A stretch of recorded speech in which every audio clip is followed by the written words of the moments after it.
इस कहानी में हम लेकर आए हैं एक शापित पुतले की कहानी, जो रात के अंधेरे में खुद ब खुद हिलने लगता है।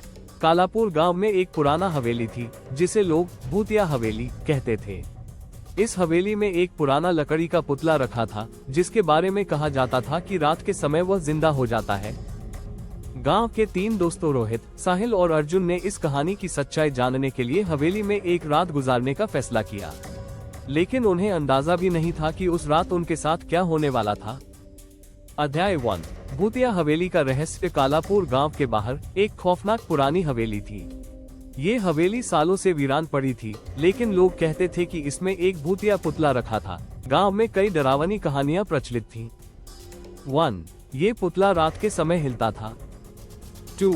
कई लोगों ने इसे अपनी आंखों से चलते हुए देखा था। 3. जो भी इसे अपने घर ले जाता था, वह कुछ दिनों में रहस्यमय तरीके से मर जाता था। रोहित, साहिल और अर्जुन को इन कहानियों पर यकीन नहीं था। वे हिम्मत जुटाकर इस हवेली में जाने का फैसला करते हैं। अध्याय 2। हवेली में पहली रात के 12 बजे तीनों दोस्त हवेली के अंदर दाखिल हुए।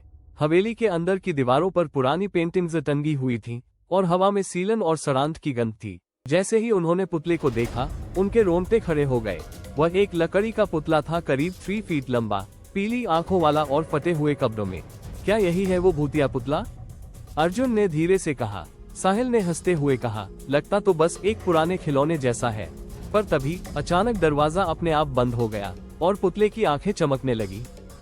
अध्याय 3। डर का खेल शुरू। रोहित ने धीरे से पुतले को छुआ और तभी कमरे में रखी एक अलमारी जोर से गिर गई। तीनों दोस्त डर के मारे पीछे हट गए। क्या ये सच में हिल रहा था? साहिल ने कांपती आवाज में कहा। अर्जुन ने कैमरा निकालकर उसकी रिकॉर्डिंग करनी चाहिए, लेकिन कैमरा खुद ब खुद बंद हो गया। अब हवेली के अंदर अजीब आवाजें आने लगी। 1. फुसफुसाहट। 2. सीढ़ियों पर किसी के चलने की आवाज।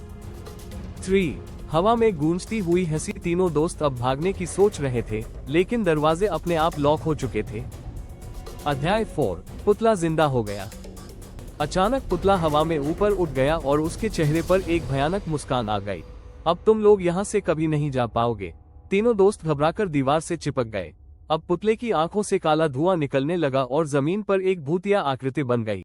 यह कोई साधारण पुतला नहीं है, इसमें किसी आत्मा का वास है, रोहित ने चिल्लाते हुए कहा। साहिल ने एक लकड़ी की छड़ी उठाकर पुतले पर मारी, लेकिन वह गायब हो गया। अचानक अर्जुन को लगा कि कोई उसकी गर्दन दबा रहा है। अध्याय 5। श्राप की सच्चाई। अब हवेली की दीवारों से खून टपकने लगा।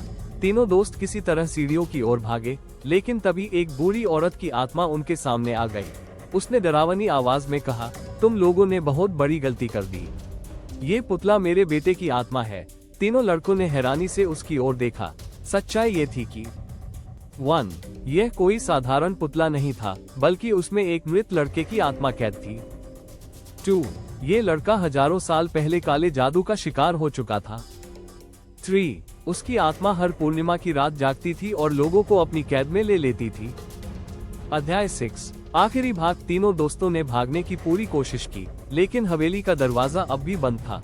अचानक रोहित को एक पुरानी किताब मिली, जिसमें उस पुतले के श्राप को तोड़ने का तरीका लिखा था। उन्होंने किताब में लिखे मंत्र का जाप किया, ओम काली महाकालाय नमः। जैसे ही उन्होंने मंत्र पूरा किया, हवेली में भूकंप जैसा कंपन होने लगा और पुतला जलने लगा। एक भयानक चीख के साथ पुतला जमीन पर गिर पड़ा और हवेली का दरवाजा अपने आप खुल गया। तीनों दोस्त तेजी से बाहर भागे और जैसे ही वे हवेली से निकले, वह पूरी तरह से ढह गई। अध्याय 7। अगली सुबह गांव वाले जब सुबह वहां पहुंचे, तो हवेली की जगह सिर्फ राख बची थी। परंतु राख के ढेर के बीच वही लकड़ी का पुतला पड़ा हुआ था, लेकिन अब उसकी आंखें बंद थीं। क्या पुतला हमेशा के लिए शांत हो चुका था, या ये किसी नए शिकार की तलाश में फिर जाग जाएगा? कमेंट में बताइए, क्या आपको ये कहानी डरावनी लगी?